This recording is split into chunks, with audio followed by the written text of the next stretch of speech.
Excited ka rin ba sa tuwing makikita mong on the way na ang iyong delivery? Pero paano kung bigla na lang hindi dumating dahil aarborin na lang daw ni Kuya Ryder ang items? Nangihingi pa po siya ng pera. Para saan daw yung pera? Gusto niyang bigyan ko po siyang pera para ihatid niya pa rin daw sa akin. September 24 nang mag-book sa isang online delivery service provider ang online seller na si Jarmin mula Binondo, Maynila. Ipapapick up sana niya ang kanyang mga shipment na sapatos na nagkakalaga ng mahigit 70,000 pesos sa isang warehouse sa Parañaque City. Hindi kalaunan, driver found na raw. Agad daw na kinuha ng na-book niyang driver ang kanyang personal information. Kabilang na ang detalye ng mga for pick up na parcel. Pero ilang saglit pa, laking gulat na lang ni Jarmin nang bigla na raw naging order completed na ang kanyang delivery. Kahit pa, hindi pa naman ito nakararating sa final destination. Paano ho kayo nabiktima nitong ganitong klase ng modus po? Nag-book po ako ng truck para i-deliver ang aking mga parcel galing sa aking supplier. And then dapat i-deliver nila sa akin, ngunit hindi po siya dumating. Sa madaling salita, kinuha po nung na-book ko yung mga parcel na dapat para sa akin. Dito na nalaman ni Jarmin na ang kanyang nabook na driver. Kinuha lang pala ang kanyang detalye at informasyon para makapag-book ng panibagong driver at makuha ang kanyang mga paninda. Hinala ni Jarmin. Nag-book siya ng panibago, pero yung drop-off is sa kanya na, hindi sa akin. Paano niyo ho posibleng nagawa yun? Meron po siyang account na hindi sa kanya nakapangalan. Maaaring nabili niya o maaaring na-hack or most possibly po nabili. Sa makatwid, parang ninakaw yung identity o yung detalye ng isang tao. Yes po. Ang sister, para naman hindi raw ma-offend si Jarmin, sinubukan pang magpaalam ng driver na sa kanya na lang daw ang mga parcel. Hoy kuya! Ang aga mo naman yatang mamasko! Pero wait, there's more. Dahil si Kuya Driver, may last hearing pa.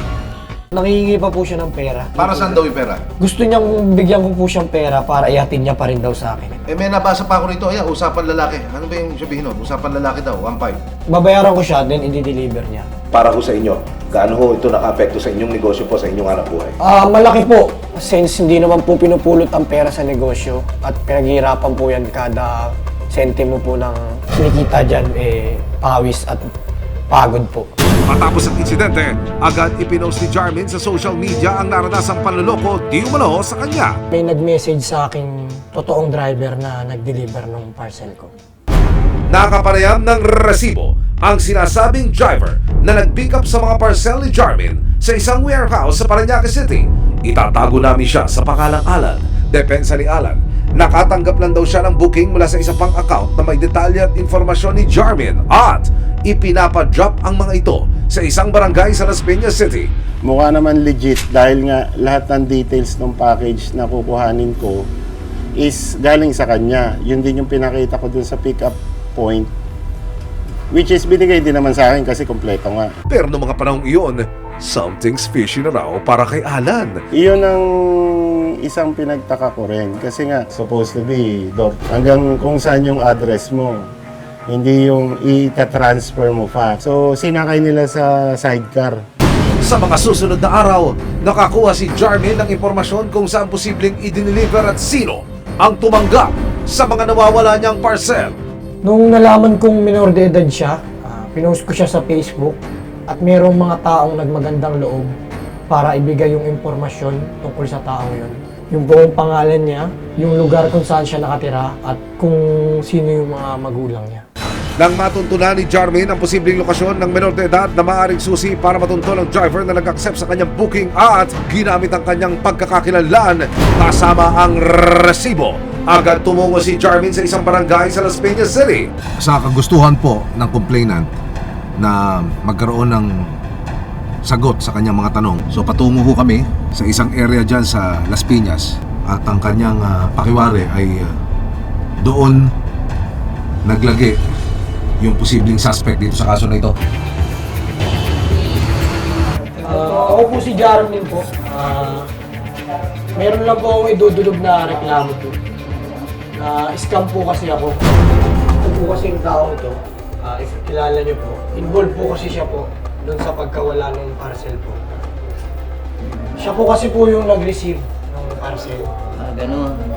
Nakikilala mo ba itong tao ko? Hindi ko gaano kilala, Bawsi kasi yan minor. Kasama ang Violence Against Children and Women o VAUSI ng barangay, pinuntahan ang bahay ng menor de edad na di umano'y tumanggap ng mga parcel ni Jarmin. Good afternoon. May hinahanap kami tao. Meron tayong complainant. So, kailangan natin makausap pati yung bata at saka yung guardian. Saan ba ito nakatira? Dito. Dito. Sige, dito na natin.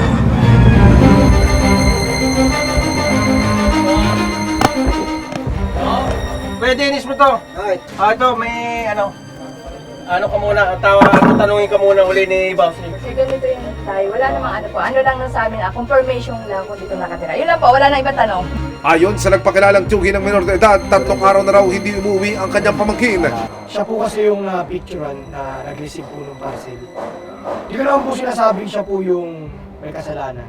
Pero siya po yung makakapagbigay linaw kung ano pong nangyari. Nangako naman ng tiyuhin ng bata na makikipag-ugnayan sila sa barangay sa oras na matunton na nila ang pamangkin. Saan kung may problema na kailangan niya panutan, kahit naman kasi kasalanan yun eh. Hindi pwedeng sa bahala yun dahil baka mamaya may nakakagado siyang tao na Pagsisiguro ng barangay, tutulungan nila si Jarmin sa pagtunton sa kung sino man ang nasa likod ng pagnanakaw ng kanyang mga parcel. September 24, nagpasya si Jarmin na magpablatter sa barangay kung saan daw hinatid ang kanyang mga palinda. Anong natutunan mo leksyon dito? Na pwede rin i-share mo sa mga kababayan mo? Na maging mapanuri po sa pagtanggap ng ride hailing. Kasi po, minsan po, iba po yung nakapangalan sa kumukuha.